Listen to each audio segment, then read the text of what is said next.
Tubuh pecahan Shibai itu perlahan runtuh menjadi serpihan energi berkilauan. Di tengah reruntuhan pohon Shinju yang hangus akibat pertempuran sengit, Kashin Koji berdiri terengah-engah. Robek di bagian lengan jubahnya tak sebanding dengan luka dalam yang ia tahan demi menuntaskan pertempuran ini. Eida berdiri tak jauh darinya, rambutnya berantakan dan sebagian tubuhnya tertutupi debu dan darah. Meski menang, keduanya sadar, ini baru permulaan. Koji menatap sisa-sisa energi yang memudar dari pecahan tubuh Shibai. Yang ini bukan yang terkuat.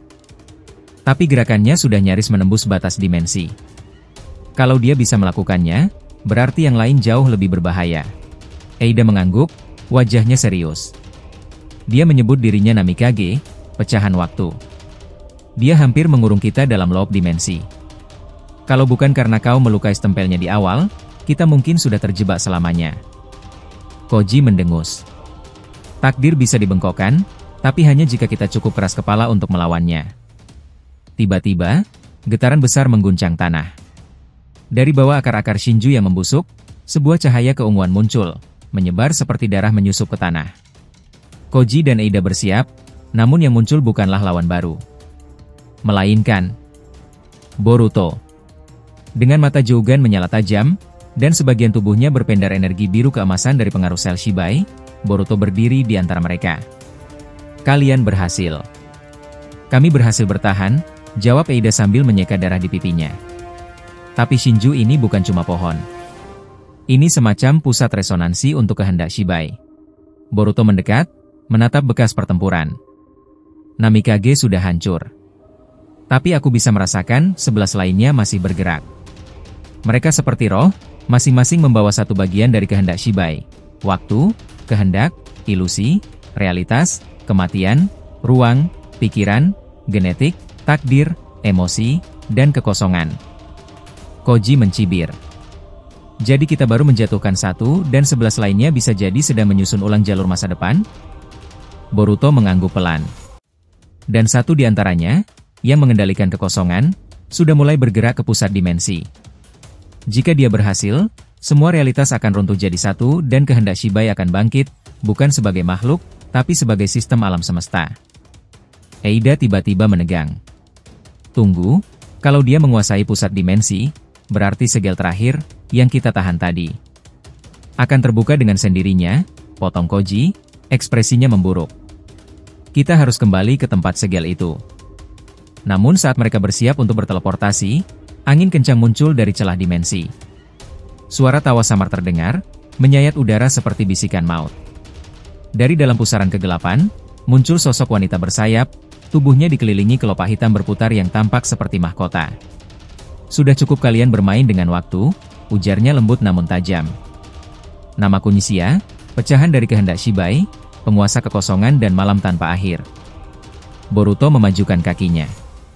Kalau begitu, kau targetku berikutnya. Namun sebelum Boruto bisa menyerang, Eida menghentikannya. Boruto, jangan gegabah. Dia bukan seperti Namikage. Kekosongan itu tidak bisa dihancurkan begitu saja. Nishia mengangkat tangan, dan seketika seluruh medan berubah menjadi kehampaan. Tak ada tanah, langit, atau suara. Semuanya hening.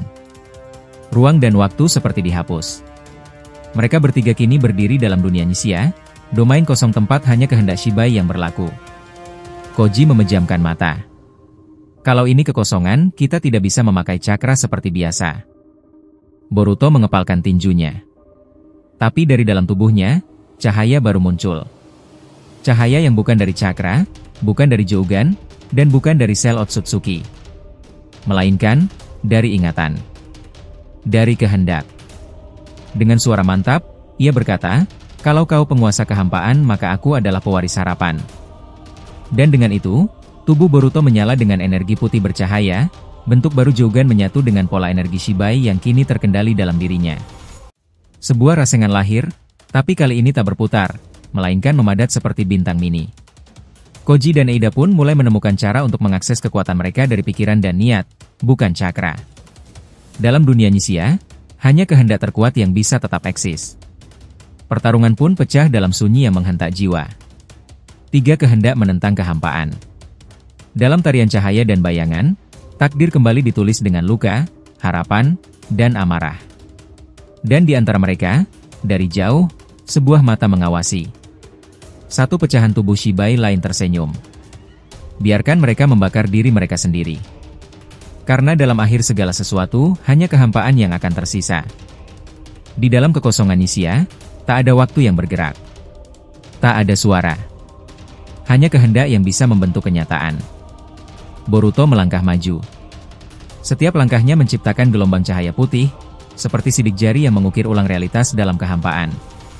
Jougan di matanya berdenyut, bukan hanya sebagai mata penglihatan dimensi, tapi sebagai mercusuar harapan, seolah menarik semua kemungkinan yang pernah ada dan belum terjadi ke dalam genggamannya.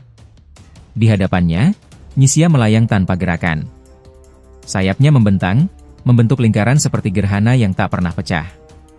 Di matanya tak ada emosi, hanya kekosongan murni. Kau mencoba memberi bentuk pada kehampaan. Tapi semua bentuk akan runtuh. Semua makna akan musnah. Dan semua kehidupan akan kembali pada ketiadaan. Boruto tidak menjawab.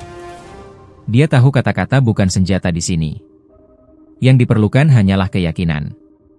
Rasengan di tangannya kini tampak seperti inti bintang, berpendar dengan ritme denyut hatinya.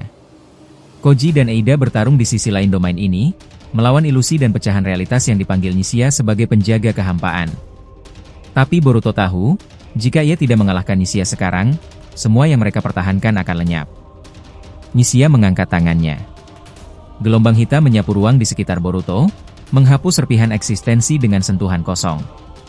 Tapi Boruto menahan serangan itu bukan dengan cakra, melainkan dengan ingatan.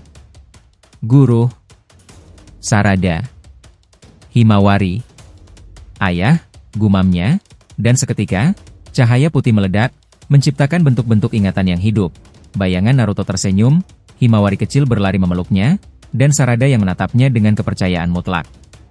Selama ingatan mereka hidup dalam diriku, aku tidak akan pernah runtuh. Boruto menerjang. Rasengannya menabrak dinding kehampaan, dan benturan itu tidak menghasilkan suara, tetapi menghasilkan resonansi. Nisia terkejut. Tubuhnya bergetar. Retakan muncul di sayapnya.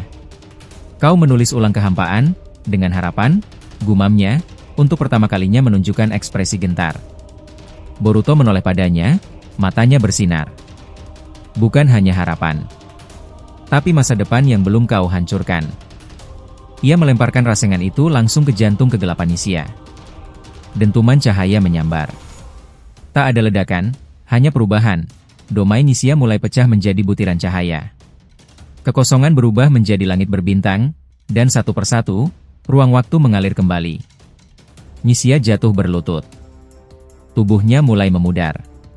Tapi sebelum menghilang, dia tersenyum tipis. Kau mungkin berhasil melampaui kehampaan. Tapi pusat dimensi bukan tempat yang bisa kau selamatkan. Di sanalah intisari Shibai tertidur. Dan akan segera bangkit. Beberapa saat kemudian, Boruto, Koji, dan Eida berdiri di tepi jurang dimensi, menghadap sebuah pusaran kosmis raksasa yang berputar perlahan. Di tengahnya, seperti jantung yang berdetak lambat, ada struktur kristal putih, pusat dari semua dimensi. Koji berbicara pelan, itu dia. Inti pusat dimensi. Segel terakhir yang menjaga kehendak Shibai agar tak menyatu dengan seluruh realitas. Boruto mengamati, perasaannya berat. Jika pusat itu dihancurkan, maka tidak akan ada batas antar dunia. Shibai tak perlu tubuh untuk menguasai semuanya. Ia akan menjadi dimensi itu sendiri. Eida menambahkan, dan jika satu pecahan tubuh Shibai sampai menyatu dengan kristal itu, ia akan menjadi Shibai baru. Bukan dalam bentuk lama, tapi sebagai entitas absolut. Mereka bertiga saling menatap. Tak perlu kata-kata. Perjalanan menuju pusat dimensi telah dimulai. Dan di sepanjang jalan, 11 pecahan tubuh Shibai lainnya menunggu, masing-masing membawa bagian dari Shibai, dan satu tujuan yang sama, menghapus perbedaan antara dimensi, kehendak, dan waktu, hingga hanya Shibai yang tersisa. Boruto mengepalkan tinjunya. Aku akan menghancurkan harapan mereka, sama seperti mereka mencoba menghancurkan milikku.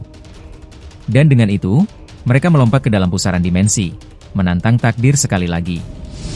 Terima kasih telah menonton alur cerita teori To Blue Vortex kali ini. Semoga kalian menikmati setiap teori dan spekulasi yang kami sajikan. Serta tetap antusias menantikan kelanjutan kisah seru ini. Jangan lupa untuk like dan ikuti selalu Boruto 2 Blue Vortex Fan Theory, sehingga semakin berkembang. Jika sudah, terima kasih, dan sampai bertemu di video alur cerita teori selanjutnya. これは俺の物語だ